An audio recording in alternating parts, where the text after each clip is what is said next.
And now Chapter 15, Sacrificial Ceremonies performed by Vasudeva.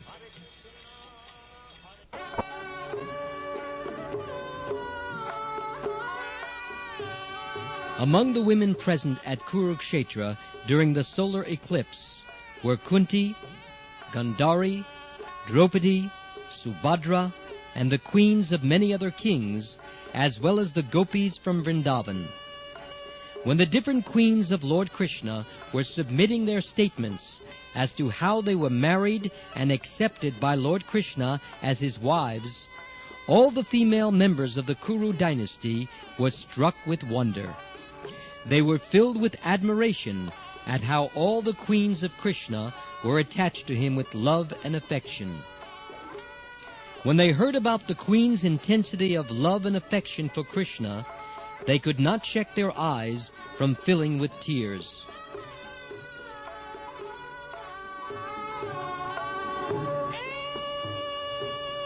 While the women were engaged in conversations among themselves, and the men were similarly engaged in conversation, there arrived almost all the important sages and ascetics from all directions, who had come for the purpose of seeing Lord Krishna and Balaram.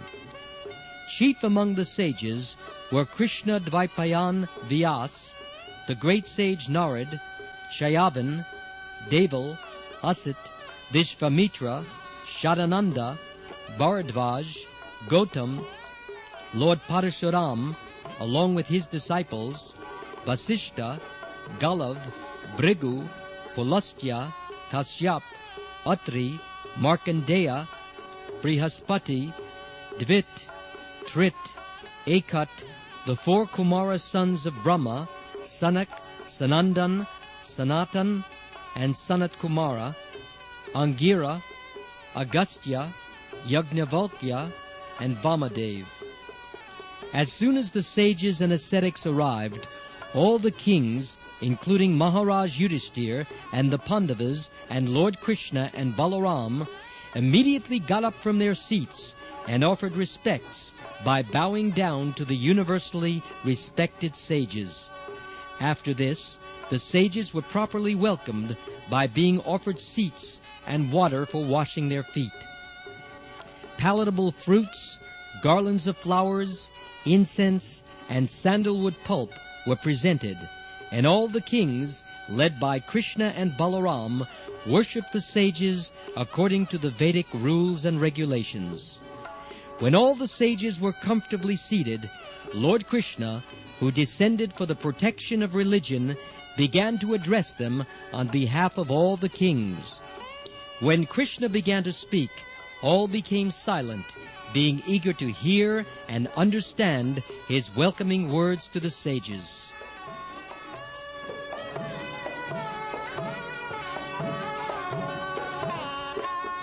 Lord Krishna spoke thus: All glories to the assembled sages and ascetics.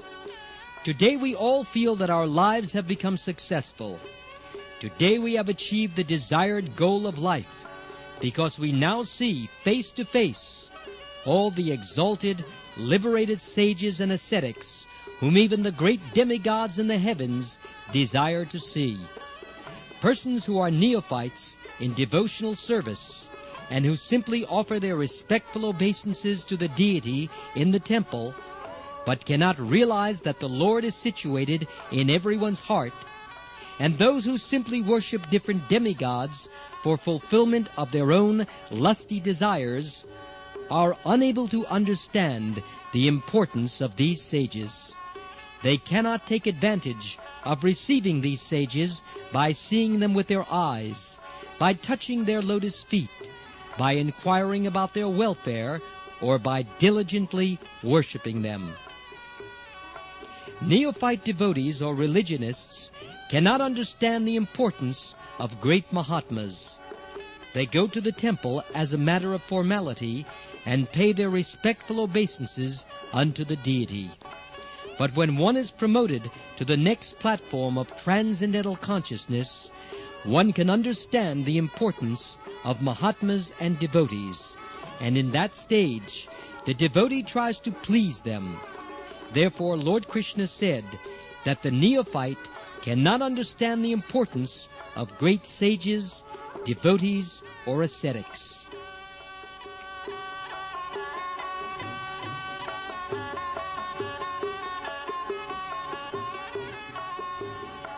Krishna continued, "One cannot purify himself by traveling to holy places of pilgrimage and taking bath there, or by seeing the deities in the temples.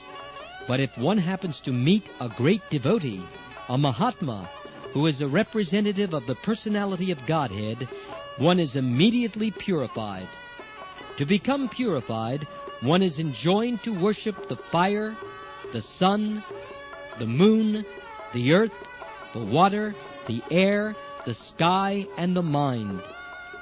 By worshipping all the elements and their predominating deities, one can become free from the influence of envy.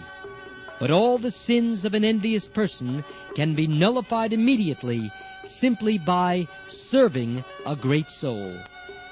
My dear revered sages and respectable kings, you can take it from me that a person who accepts this material body made of 3 elements, mucus, bile, and air, as his own self, who considers his family and relatives his own, who accepts material things as worshipable, or who visits holy places of pilgrimage just to take a bath there, but never associates with great personalities, sages, and Mahatmas, such a person, even in the form of a human being, is nothing but an animal, like an ass.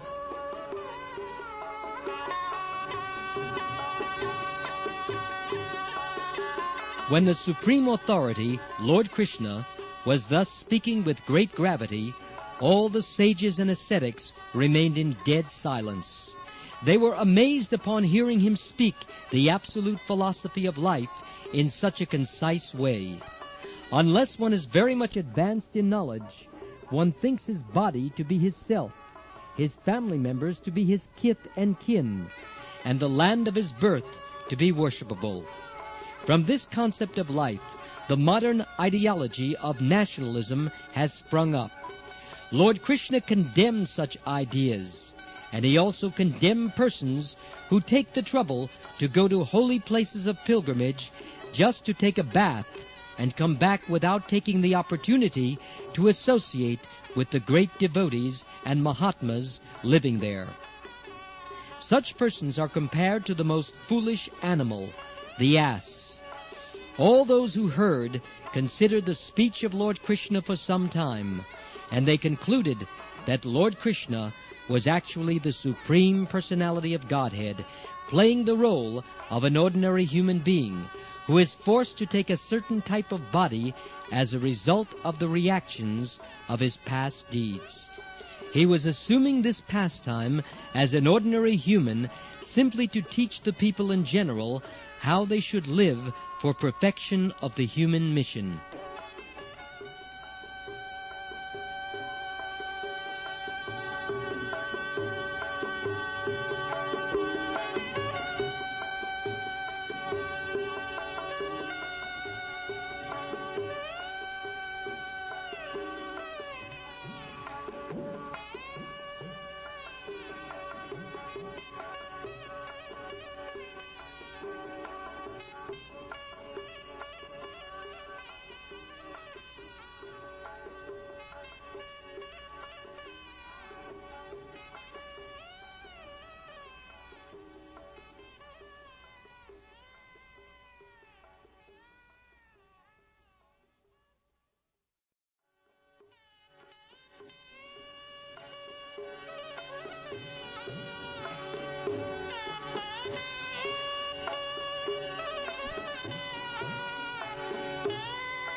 Having concluded that Krishna was the Supreme Personality of Godhead, the sages addressed him thus: Dear Lord, we, the leaders of human society, are supposed to possess the proper philosophy of life, yet we are bewildered by the spell of your external energy. We are surprised to see your behavior, which is just like that of an ordinary human being, and which conceals your real identity as the Supreme Personality of Godhead. And we therefore consider your pastimes to be all wonderful. Our dear Lord, by your own energy, you create, maintain, and annihilate the whole cosmic manifestation of different names and forms, in the same way that the earth creates many forms of stone, trees, and other varieties of names and forms, and yet remains the same.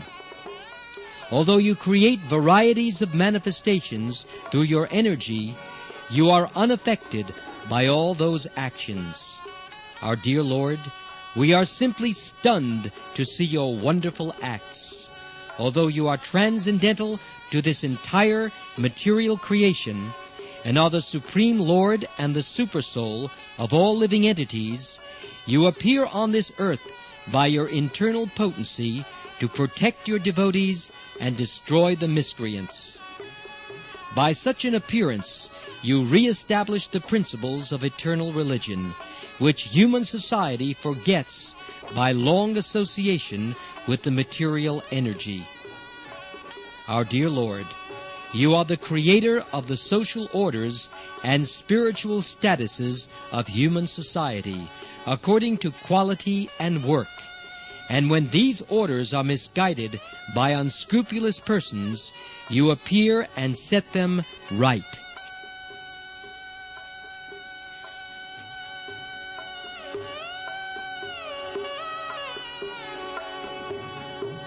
Dear Lord, the Vedic knowledge is the representation of your pure heart.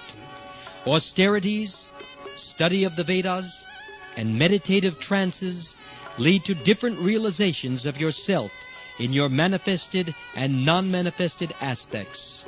The entire phenomenal world is a manifestation of your impersonal energy, but you yourself, as the original personality of Godhead, are non-manifested there. You are the Supreme Soul, the Supreme Brahman. Persons who are situated in Brahminical culture, therefore, can understand the truth about your transcendental form. Thus you always hold the Brahmins in respect, and you are considered to be the topmost of all followers of Brahminical culture. You are therefore known as Brahmanya Deva. Our dear Lord, you are the last word in good fortune and the last resort of all saintly persons. Therefore, we all consider that we have achieved the perfection of our life, education, austerity, and acquisition of transcendental knowledge by meeting you. Factually, you are the ultimate goal of all transcendental achievements.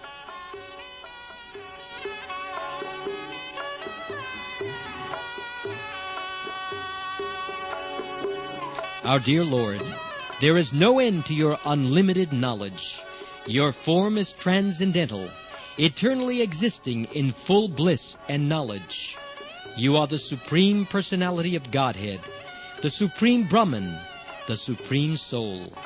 Being covered by the spell of your internal potency, Yogamaya, you are now temporarily concealing your unlimited potencies. But still, we can understand your exalted position, and therefore all of us offer you our respectful obeisances. Dear Lord, you are enjoying your pastimes in the role of a human being, concealing your real character of transcendental opulence. Therefore, all the kings present here, even the members of the Yadu dynasty, who constantly mingle with you, eat with you, and sit with you, cannot understand that you are the original cause of all causes, the soul of everyone, the original cause of all creation.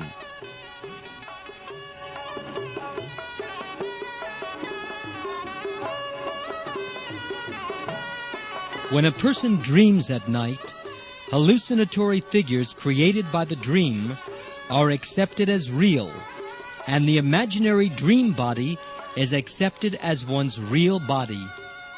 For the time being, one forgets that besides the body created in hallucination, there is another real body in his awakened state. Similarly, in the awakened state also, the bewildered conditioned soul considers sense enjoyment to be real happiness. By the process of enjoying the senses of the material body, the soul is covered and his consciousness becomes materially contaminated. It is due to material consciousness that one cannot understand the Supreme Personality of Godhead, Krishna. All great mystic yogis endeavor to revive their Krishna consciousness by mature practice of the yoga system, and thus understand your lotus feet and meditate upon your transcendental form. In this way, the accumulated result of sinful activities is counteracted. It is said that the water of the Ganges can vanquish volumes of a person's sinful actions, but the Ganges water is glorious only due to your lotus feet. The Ganges water flows as perspiration from the lotus feet of your Lordship. And we are all so fortunate that today we have been able to see your lotus feet directly. Dear Lord, we are all surrendered souls, devotees of your Lordship. Therefore, please be kind and bestow your causeless mercy upon us. We know well that persons who have become liberated by constant engagement in your devotional service are no longer contaminated by the material modes of nature. Thus they have become eligible to be promoted to the kingdom of God in the spiritual world.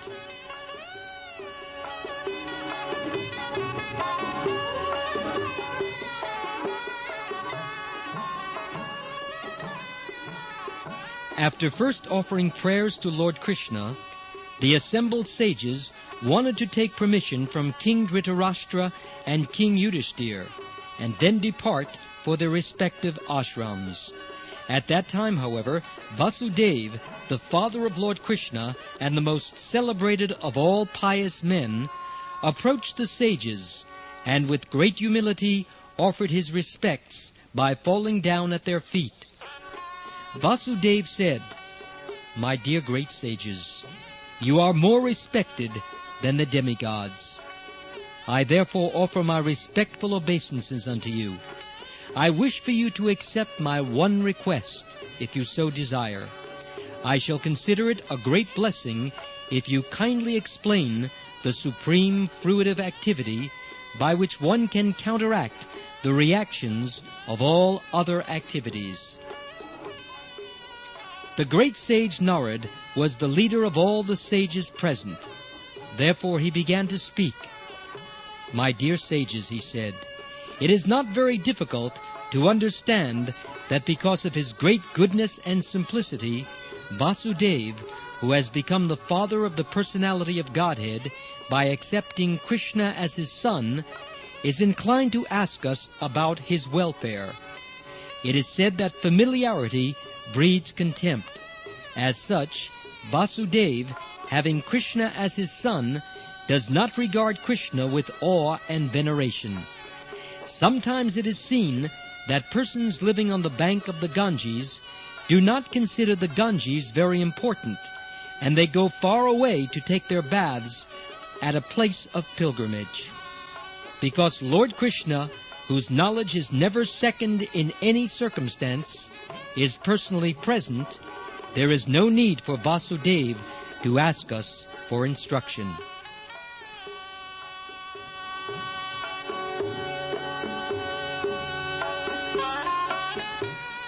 Lord Krishna is not affected by the process of creation, maintenance, and annihilation. His knowledge is never influenced by any agency beyond himself. He is not agitated by the interactions of the material qualities, which change things in the modes of time. His transcendental form is full of knowledge, which never becomes agitated by ignorance, pride, attachment, envy, or sense enjoyment. His knowledge is never subject to the laws of karma regarding pious or impious activities, nor is it influenced by the three modes of material energy. No one is greater than or equal to him, because he is the supreme authority, the personality of Godhead. The ordinary conditioned human being may think that the conditioned soul, who is covered by his materialistic senses, mind, and intelligence, is equal to Krishna. But Lord Krishna is just like the sun, which, although it sometimes may appear to be so, is never covered by the cloud, snow, or fog, or by other planets. When the eyes of less intelligent men are covered by such influences, they think the sun to be invisible. Similarly, persons influenced by the senses and addicted to material enjoyment cannot have a clear vision of the Supreme Personality of Godhead.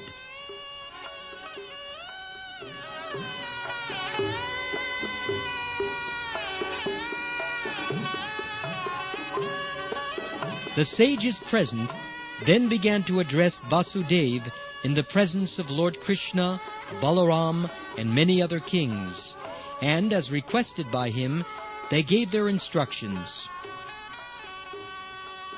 To counteract the reactions of karma, or desires impelling one to fruitive activities, one must execute the prescribed sacrifices meant for worshipping Lord Vishnu with faith and devotion. Lord Vishnu is the beneficiary of the results of all sacrificial performances. Great personalities and sages who are sufficiently experienced to possess vision of the three phases of the time element, namely past, present, and future, and those who are able to see everything clearly through the eyes of revealed scriptures, have unanimously recommended that to purify the dust of material contamination accumulated in the heart, and to clear the path of liberation and thereby achieve transcendental bliss, one must please Lord Vishnu. For everyone living as a householder in one of the different social orders, Brahman, Kshatriya, and Vaishya, this worship of the Supreme Personality of Godhead, Lord Vishnu, who is known as Purushottam, the original person, is recommended as the only auspicious path.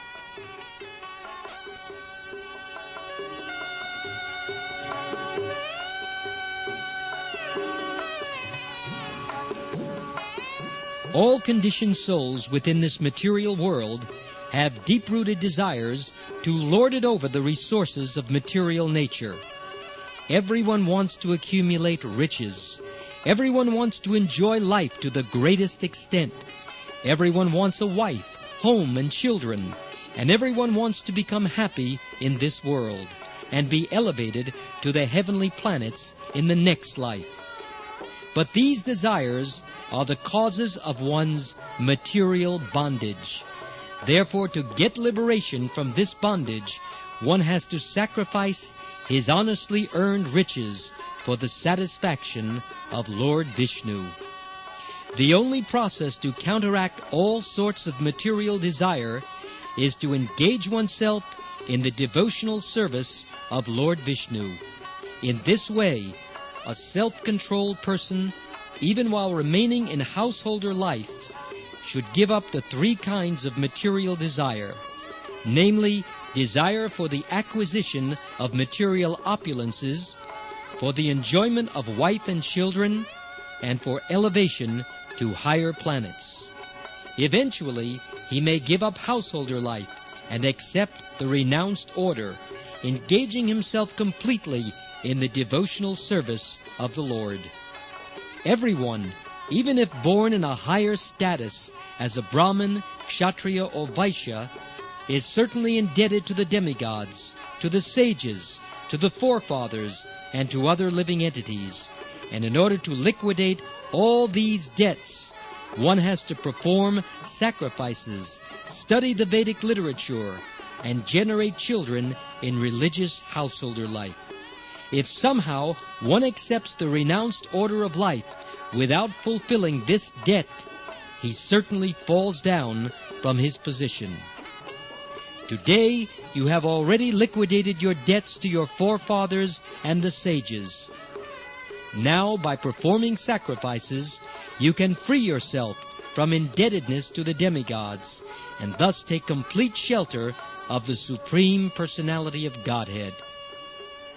My dear Vasudeva, certainly you have already performed many pious activities in your previous lives. Otherwise, how could you be the father of Krishna and Balaram, the Supreme Personality of Godhead?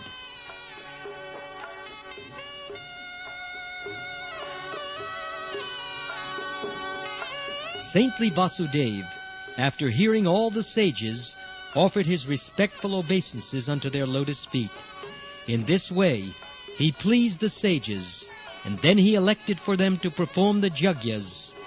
When the sages were elected as priests of the sacrifices, they in turn induced Vasudeva to collect the required paraphernalia for executing the yagyas in that place of pilgrimage.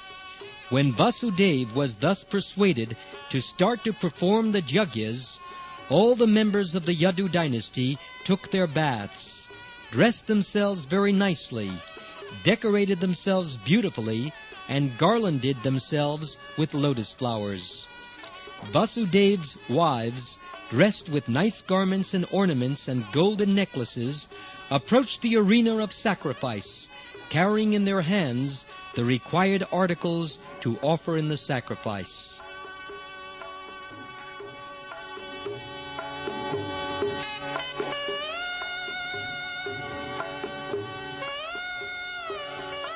When everything was complete, there was heard the vibration of mridangas, conch shells, kettle drums, and other musical instruments.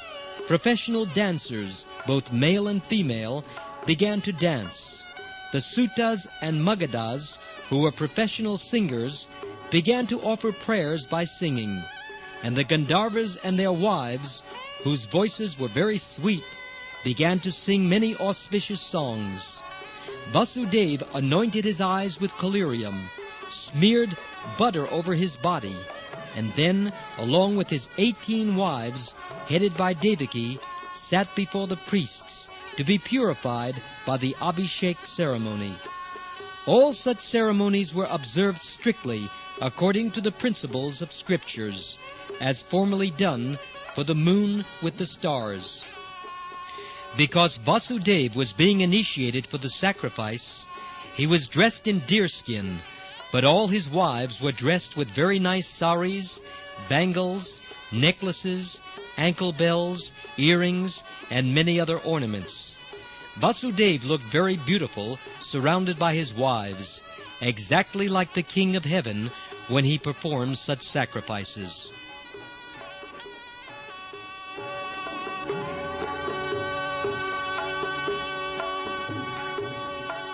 At that time, when Lord Krishna and Lord Balaram, along with their wives, children, and relatives, sat down in that great sacrificial arena, it appeared that the Supreme Personality of Godhead was present along with all the living entities and multi-energies that are part of him.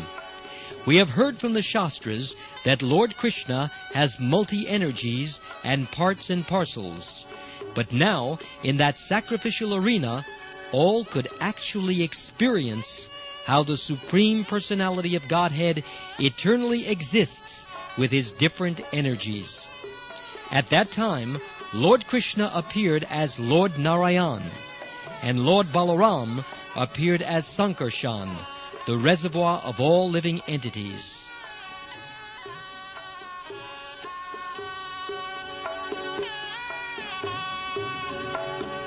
Vasudeva satisfied Lord Vishnu by performing different kinds of sacrifice, such as Jyotishtam, Darsha, and Purnamas. Some of these yagyas are called Prakrita, and some of them are known as Soryasatra or Vaikrita. Thereafter, the other sacrifices, known as Agnihotra, were also performed, and the prescribed articles were offered in the proper way. Thus Lord Vishnu was pleased. The ultimate purpose of offering oblations and sacrifices is to please Lord Vishnu. But in this age of Kali, it is very difficult to collect the different articles required for offering sacrifices.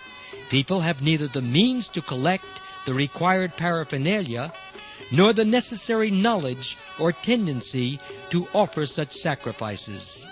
Therefore, in this age of Kali, when people are mostly unfortunate, full of anxieties, and disturbed by various kinds of calamities, the only sacrifice recommended is the performance of Sankirtan Yajna.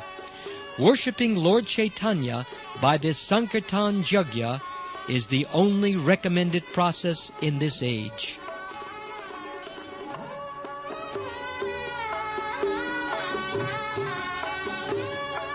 After the performance of the different sacrifices, Vasudeva offered ample riches, clothing, ornaments, cows, land, and maidservants to the priests. Thereafter, all the wives of Vasudeva took their Abrabrita baths and performed the part of the sacrificial duties known as Patni Samyaja. After finishing the offering with all the required paraphernalia, they all took their baths together in the lakes constructed by Parashuram, which are known as the Ram Hirad. After Vasudeva and his wives took their baths, all the garments and ornaments they wore were distributed to the subordinate persons engaged in singing, dancing, and similar activities. We may note that the performance of sacrifice necessitates the profuse distribution of riches. Charity is offered to the priests and the Brahmins in the beginning, and used garments and ornaments are offered in charity to the subordinate assistants after the performance of the sacrifice.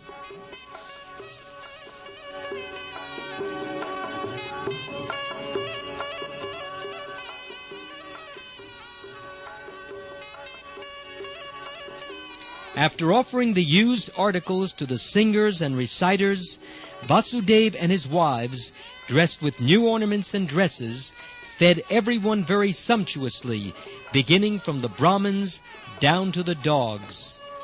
After this, all the friends, family members, wives, and children of Vasudeva assembled together, along with all the kings and members of the Vidarbha, Koshal, Kuru, Kashi, Kekaya, and Srinjaya dynasties. The priests, the demigods, the people in general, the forefathers, the ghosts, and the charanas were all sufficiently remunerated by being offered ample gifts and respectful honor.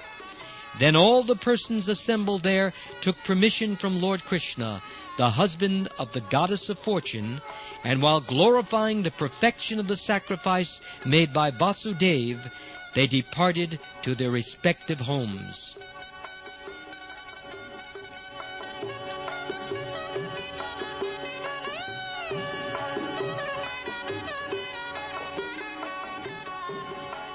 At that time, when King Dhritarashtra, Vidura, Yudhishthir, Bhima, Arjuna, Bhishmadev, Dronacharya, Kunti, Nakul, Sahadev, Narad, Lord Vyasadeva, and many other relatives and kinsmen were about to depart, they felt separation, and therefore embraced each other and every member of the Yadu dynasty with great feeling.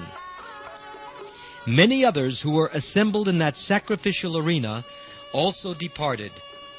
After this, Lord Krishna and Lord Balaram, along with King Ugrasen, satisfied the inhabitants of Vrindavan, headed by Maharaj Nanda and the cowherd men, by profusely offering all kinds of gifts to worship them and please them. Out of their great feelings of friendship, the inhabitants of Vrindavan remained there for a considerable time with the members of the Yadu dynasty.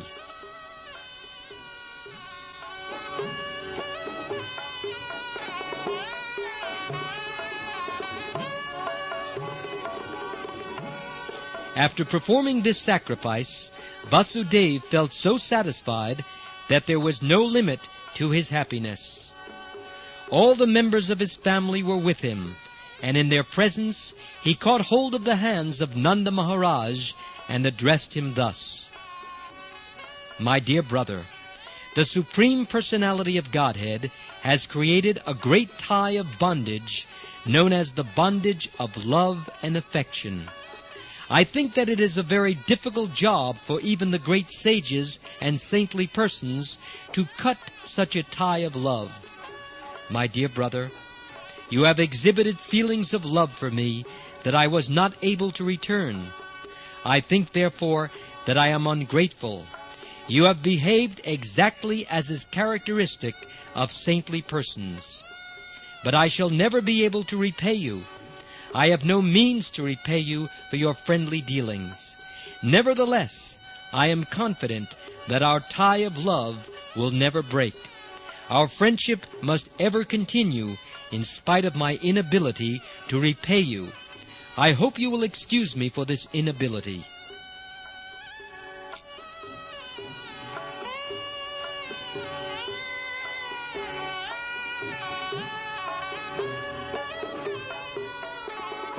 My dear brother, in the beginning, due to my being imprisoned, I could never serve you as a friend, and although at the present moment I am very opulent because of my material prosperity, I have become blind. I therefore cannot satisfy you properly even at this time. My dear brother, you are so nice and gentle that you offer all respect to others, but you don't care for any respect for yourself. A person seeking auspicious progress in life must not possess too much material opulence with which to become blind and puffed up. He should take care of his friends and relatives.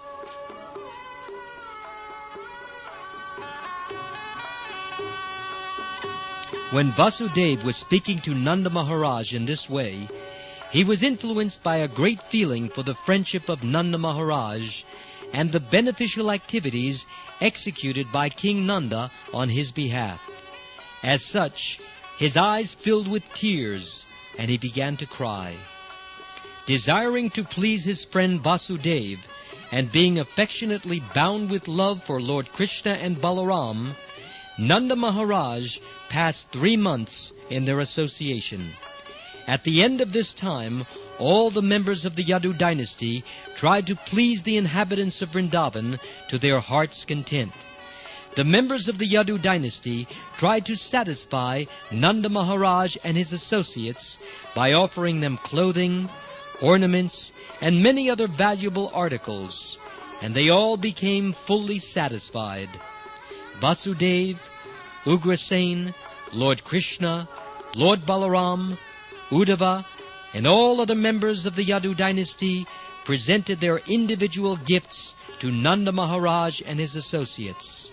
After Nanda Maharaj received these farewell presentations, he, along with his associates, started for Vrajabhumi, Vrindavan. The minds of the inhabitants of Vrindavan remained, however, with Krishna and Balaram, and therefore all of them started for Vrindavan without their minds.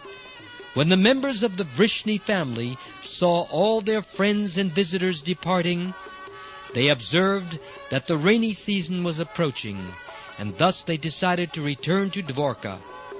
They were fully satisfied, for they regarded Krishna as everything. When they returned to Dwarka, they described with great satisfaction the sacrifice performed by Vasudeva, their meeting with various friends and well-wishers, and various other incidents that occurred during their travels in the places of pilgrimage.